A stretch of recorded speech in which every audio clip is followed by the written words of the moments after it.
Hello friend, this is advocate Yasmeen और आपका स्वागत है आपके अपने चैनल जुडिशरी नॉलेज पर। और आज हम बहुत इम्पोर्टेंट टॉपिक पर चर्चा करने वाले हैं जो कि एक जुडिशरी एस्पेरेंट के लिए हैं या फिर एक लॉ एस्पेरेंट के लिए हैं जो एलएलबी कर रहे हैं या फिर कर चुके हैं। तो इस टॉपिक में बहुत सारा डाउट रहता है कि समन और वारंट मामले में मतलब क्या डिफरेंस होता है। तो आज हम उस पर ही चर्चा करेंगे और ये एक पूरा मेंस का क्वेश्चन है जो जुडिशरी में तो आता ही आता है और जो लॉ के छात्र हैं जो एलएलबी कर रहे हैं उनके लिए भी उतना ही इम्पोर्टेंट है और जो एज अ अधिवक्ता के रूप में वर्क कर रहे हैं उनके लिए भी उतना ही इम्पोर्टेंट है जितना कि एक लॉ एस्पेरेंट के लिए, क्योंकि बहुत सारे इसमें अंतर है। तो कन्फ्यूज़न रहती है कि ये समन मामले में है या वारंट मामले में है। तो आज हम इसको देखेंगे, ठीक है। और अगर आप इस चैनल पर नए हैं तो चैनल को सब्सक्राइब कर लें और वीडियो को लाइक करें अच्छी लगे तो, और अपने दोस्तों को ज़्यादा से ज़्यादा शेयर करें जो लॉ कर रहे हैं या कर चुके हैं, ठीक है। तो आइए स्टार्ट करते हैं कि समन और वारंट मामले में क्या अंतर है। तो सबसे पहले तो हमें इसकी डेफिनेशन देख लेनी है कि समन मामले को कहाँ पर मतलब परिभाषित किया गया है और वारंट मामले को तो जो हमारा BNSS है, मतलब भारतीय नागरिक सुरक्षा संहिता 2023 में जो धारा 2 है उसका क्लॉज X में समन मामले को परिभाषित किया गया है और वहीं 2 के Z में वारंट मामले को। तो समन मामले जो होते हैं वह मामले होते हैं जैसे मृत्यु, आजीवन कारावास या जो 7 साल से ऊपर या मतलब 3 साल से ऊपर के दंडित अपराध नहीं है, वो समन मामले में आ जाएंगे। इसके अपोजिट चले जाओ कि मृत्यु, आजीवन कारावास या गंभीर प्रकृति के हैं तो वो क्या होते हैं, वारंट मामले होते हैं। तो आई होप ये तो क्लियर हो गया होगा आपका, ठीक है।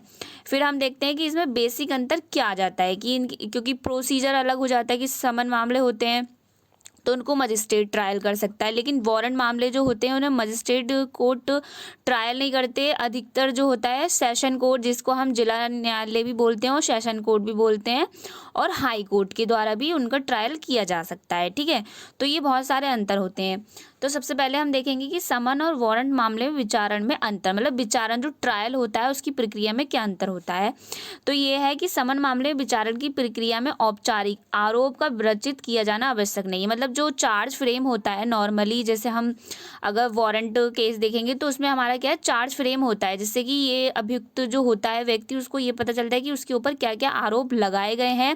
फिर उससे पूछा जाएगा कि आप प्लीड गिल्टी करते हैं या नहीं करते हैं या फिर विचारण चाहते हैं, तो उसकी प्रक्रिया जो है पूरी चेंज हो जाती है। तो हमें ये मतलब पता रखना है कि जो समन मामले होते हैं उसमें जो आरोप है जो चार्ज हैं वो फ्रेम नहीं होते हैं, लेकिन उसका जो अभियोग का सारांश है वही बता देते हैं। मतलब वर्बली बता देंगे या लिखकर बता देंगे कि भाई आपके पास आपके ऊपर ये धाराएं लगी हैं या इस एक्ट के तहत आपके ऊपर ये विचारण जो है प्रारंभ होगा या चलेगा, ठीक है। उसी का अपोजिट हम चले जाते हैं कि जबकि वारंट मामले में विचारण की प्रक्रिया में लिखित रूप से, ठीक है, क्या है लिखित रूप से, ये नहीं वर्बली, जैसे हमने ऊपर देखा ना कि वो सारांश उसको बता देंगे ऐसी ओरली कि ये आरोप लगा, यहाँ ऐसा नहीं होगा। यहाँ पर क्या होगा, लिखित रूप से आरोप जो है मतलब चार्ज जो है फ्रेम होगा पूरा प्रॉपर, उसकी आवश्यकता होती है, ठीक है। सेकेंड है हमारा समन मामलों में विचारण के दौरान औपचारिक रूप से उन्मोचन का कोई प्रावधान नहीं है। उन्मोचन में आपको एक शब्द है, आपको देखेंगे आप इसमें उन्मोचन, दोष मुक्ति, ठीक है, या दोष सिद्धि। तो उन्मोचन वह प्रक्रिया होती है जो हमारा विचारण चल रहा है तो उससे पहले की जो प्रक्रिया होती है, मतलब विचारण चला नहीं, उस व्यक्ति को छोड़ दिया ऐसे ही, तो उसको बोलेंगे हम उन्मोचन।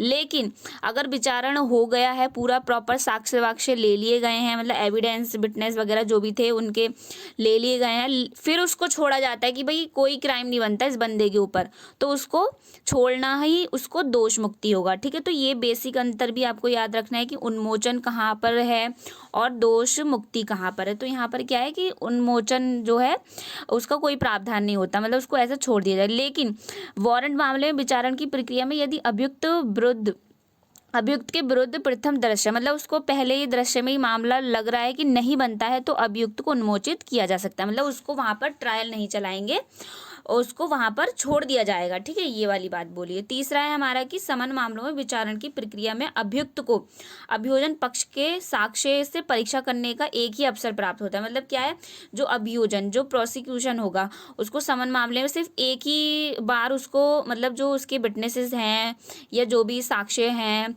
या फिर जो एविडेंस दे दिए गए हैं उसका जो एग्जामिन करना है, तो उसको सिर्फ एक ही बार मौका दिया जाएगा समन मामले में। लेकिन वारंट मामले में अपोजिट है कि उसको दो चांस दिए जाएंगे कि आप जो उसके साक्ष्य हैं परीक्षा करें, क्रॉस करें, री करें, है ना, उसकी बात करता है ये। जबकि वारंट मामले विचारण की प्रक्रिया में अभियुक्त को अभियोजन पक्ष से साक्ष्य से परीक्षा मतलब जुरे, जिसको हम बहस भी बोलते हैं, करने का दो अवसर प्राप्त होते हैं। एक है आरोप विरोचित करने से पूर्व, मतलब जहाँ फॉर्मल जो चार्ज बन रहा है वो चार्ज बना नहीं है तो उससे पहले पूछ लेंगे कि भाई तुम्हारे क्या क्या फिटनेस हैं, क्या क्या मतलब इनकी गवाही है या फिर इन्होंने क्या बोला है, ठीक है, या उनके रिटन स्टेटमेंट क्या है, ये एक जो अब हमारे 181 हो गया है उसमें क्या बोला है इन्होंने, है ना, उसकी बात करता है। फिर है आरोप विरचित करने के पश्चात, जो फॉर्मल चार्ज बन गया है उसके बाद क्या है, तब भी कर सकते हैं उन व्यक्तियों की परीक्षा। ठीक है, फिर है हमारा चौथा है हमारा कि समन मामलों में जो छोटे मामले होते हैं, मतलब सबसे पहले तो पता ही है कि हमें जो 2 साल से नीचे के सजा के होते हैं उनको हम समन मामले बोलते हैं। बाकी की जो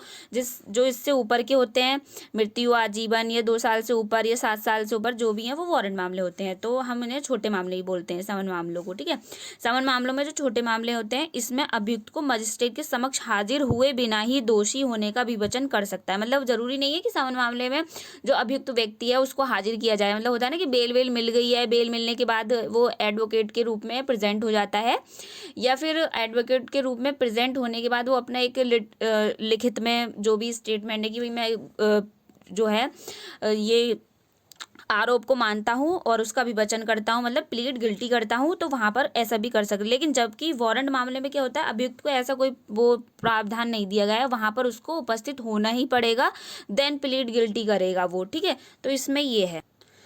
नेक्स्ट डिफरेंस देख लेते हैं हम इसमें कि धारा 279 के तहत जो 279 है के तहत समन मामलों का विचारण की प्रक्रिया यदि परिवाद पर समन जारी किया गया है, मतलब जो समन मामला है उसकी जो प्रोसीडिंग है वो एज अ कंप्लेनेंट के, मतलब कंप्लेन हुई है, एफआईआर वगैरह नहीं है। आपको पता होगा कि एफआईआर कहाँ होती है और कंप्लेंट कहाँ पर होती है, जिसको हम एनसीआर भी बोलते हैं। ठीक है, अगर आपको नहीं पता है तो मेरे चैनल पे इस पर ही वीडियो है, आप उस पर भी जाकर देख सकते हैं। पूरा डिटेल में मैंने नॉन कॉग्निजेबल केस के बारे में बताया गया है और जो कॉग्निजेबल केस है उसके बारे में, पूरा ट्रायल के बारे में बताया गया है कि कॉग्निजेबल केस का जो विचारण है वो कैसे चलता है या कैसे प्रोसीड होता है। ठीक है, तो ये भी देख सकते हैं आप। तो हम बात करते थे कि यदि परिवाद पर समन जारी किया गया है और परिवादी निश्चित समय में उपस्थित नहीं रहता है, जो मतलब जिसने कंप्लेंट की थी वही उपस्थित नहीं हुआ, तो मजिस्ट्रेट परिवादी को उपस्थित होने के लिए 30 दिन देगा। अगर 30 दिन के बाद भी वो उपस्थित नहीं होता है तो जो सामने वाला व्यक्ति जिस पे उन्होंने आरोप लगाया है कि इसने मेरे साथ ये क्राइम किया है, तो उसको क्या कर देंगे, दोष मुक्त। अभी हमने क्या पढ़ा था, उन्मोचन मतलब वो जो प्रक्रिया थी विचारण से पूर्व की प्रक्रिया थी, ये क्या थी, ये जो है हमारा दोष मुक्त वो होता है कि प्रक्रिया पूरी हो जाने के बाद, मतलब साक्ष्य वाक्ष्य ले लिए गए हैं लेकिन परिवादी नहीं आ रहा, जिसने कंप्लेंट करी थी वही मेरे खिलाफ इसने अपराध किया है वही नहीं आ रहा, तो अब उसको जो सामने वाला व्यक्ति है अभियुक्त के रूप में जो प्रेजेंट है उसको वहाँ न्यायालय जो है दोष मुक्त कर देगी। ये भी याद रखना है आपको पॉइंट में कि समन मामले में होता है ये मजिस्ट्रेट जो वारंट मामले होते हैं उसमें ये दोष मुक्त नहीं होता है, वहां पर क्या होगा, उन्मोचित हो जाएगा।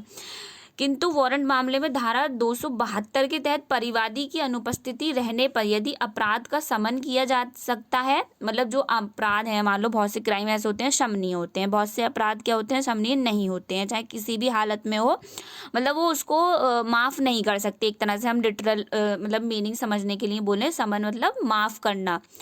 ठीक है, और अपराध संज्ञेय नहीं है तो आरोप विरचित करने के पूर्व, मैंने क्या बताया था, जो आरोप फ्रेम नहीं होते हैं, मतलब चार्ज नहीं बनता है, तब उसको छोड़ने की प्रक्रिया क्या होती है हमारी, उन्मोचित। तो यहाँ पर अगर वारंट मामले में अगर ऐसा कुछ होता है, परिवादी नहीं आता है, तो वहाँ पर उन्मोचित होगा। लेकिन अगर समन मामले में परिवादी नहीं आता है तो क्या होगा, दोष मुक्त। ठीक है, ये भी याद रखना है आपको।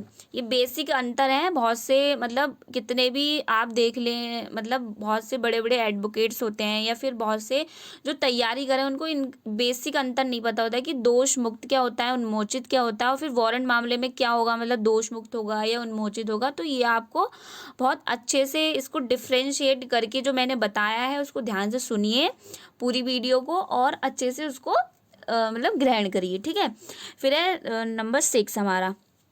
6 है धारा 279 के क्लॉज 2 जो है, यहाँ पर हमने 279 का पढ़ा था, यहाँ पर 279 का क्लॉज 2 मतलब 279 के क्लॉज 2 के तहत यदि कोई समन मामले में परिवादी की मृत्यु हो जाती है तो अभियुक्त को दोष मुक्त कर दिया जाएगा।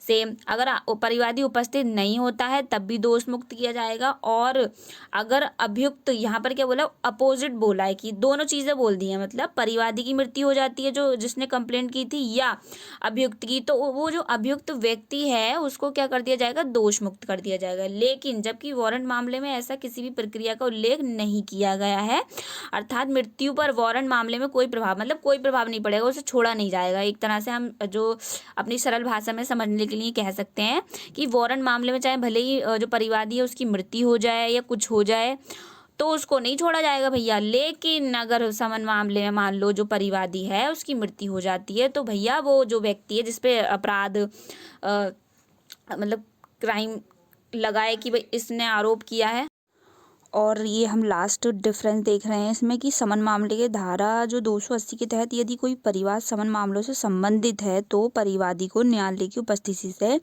अर्थात न्यायालय की अनुमति से परिवाद को वापस ले सकता है अगर समन मामले में। ठीक है, लेकिन उसको अगर वापस वो लेता है तो उसका क्या प्रभाव होगा, दोष मुक्त। ये याद रखना है आपको। फिर है वारंट मामले में विचारण की प्रक्रिया के दौरान सामान्यतः परिवाद को वापस नहीं किया जा सकता है। बीएनएस की धारा 360 के तहत न्यायालय को जो लोक अभियोजक होगा, जिसको पब्लिक प्रोसिक्यूटर बोलते हैं हम, कि पूर्व सहमति से अभियोजन समाप्त कर सकता है। यहाँ पर दोष मुक्ति या उन्मोचन का प्रभाव नहीं बताया है, लेकिन समन मामलों में बताया है। तो आई होप ये वीडियो आपको अच्छी लगी होगी और हेल्पफुल होगी। तो इस वीडियो को ज़्यादा से ज़्यादा शेयर करें और चैनल को सब्सक्राइब करना बिल्कुल ना भूलें। और आज की वीडियो बस इतना ही। Thank you.